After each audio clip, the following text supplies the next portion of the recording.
नमस्कार, स्वागत आहे तुमचे आमच्या चॅनलमध्ये। आवाज महामुंबईचा, शोध बातमीचा, कौल मनाचा। चला तर मग आमचे चॅनल शेअर करा, लाईक करा आणि सबस्क्राईब करा। धन्यवाद।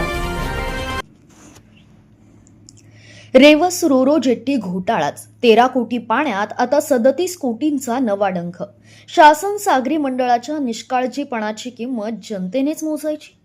रायगड जिल्ह्यातील रेवस येथील महत्त्वाकांक्षी करंजा रेवस रोरो जेट्टी प्रकल्प हे प्रत्यक्षात जनतेच्या पैशांची उघडी लूटच असल्याचे चित्र आता समोर येत आहे।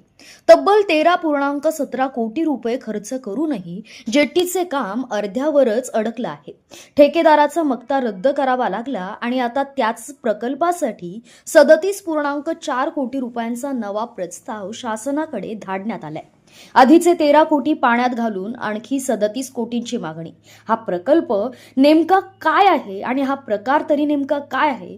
विकास आहे की आर्थिक गैरव्यवहार असा थेट सवाल नागरिक आणि कार्यकर्ते उपस्थित करत आहेत।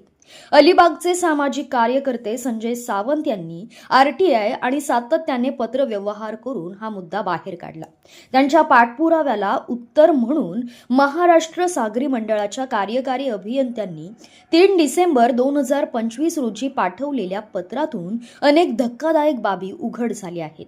सावंत यांचा ठाम आरोप असा की पूर्वी खर्च झालेले 13 कोटी वाया गेले आहेत।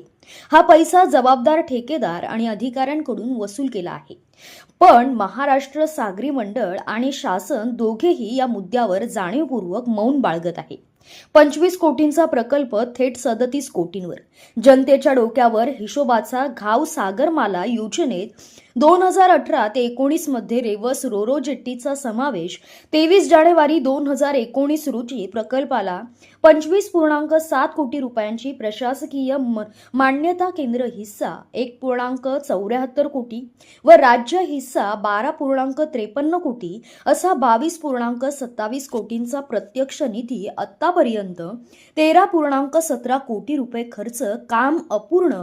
29 एप्रिल 2024 रोजी 37.4 कोटींचा सुधारित प्रस्ताव शासनाकडे पाठविलाय। फाईल अजूनही प्रलंबित, कडे अपूर्ण, रखडलेले काम दुसरीकडे जवळपास 1.5 पट वाढलेली अंदाजित किंमत। पहिल्या टप्प्यातील नियोजन चुकीचे होते की आता नवीन खर्च फुगवून दाखवला जात आहे। 13 कोटींचा हिशोब न देता थेट 37 कोटींची नवी मागणी। असा कारभार एखाद्या खासगी कंपनीला झाला असता तर संबंधितांना मिनिटात हाकलून दिले असते।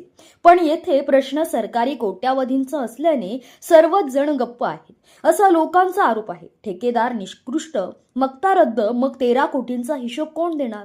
महाराष्ट्र सागरी मंडळाच्या पत्रात स्वतः मान्य केले आहे की 8 मार्च 2019 रोजी ठेकेदाराला कामाचा आदेश 2020-22 या काळात कोरोना, निसर्ग आणि तौकत चक्रीवादळांचा परिणाम ठेकेदाराने काम अतिशय संतगतीने केले। वारंवार नोटिसा देऊनही सुधारणा नाही। अखेर 16 फेब्रुवारी 2024 रोजी ठेकेदाराचा मक्ता रद्द करण्याचा स्पष्ट अर्थ असा की ठेकेदाराची कामगिरी निकृष्ट व असमाधानकारक होती। हे मंडळालाही मान्य आहे। मग नैसर्गिक आपत्तीच्या नावाखाली त्याला वर्षानुवर्ष का पाठीशी घालण्यात आले? आणि सर्वात महत्त्वाचा प्रश्न, आवाज महामुंबईचा चॅनलसाठी निलेश फुंडे, अलिबाग।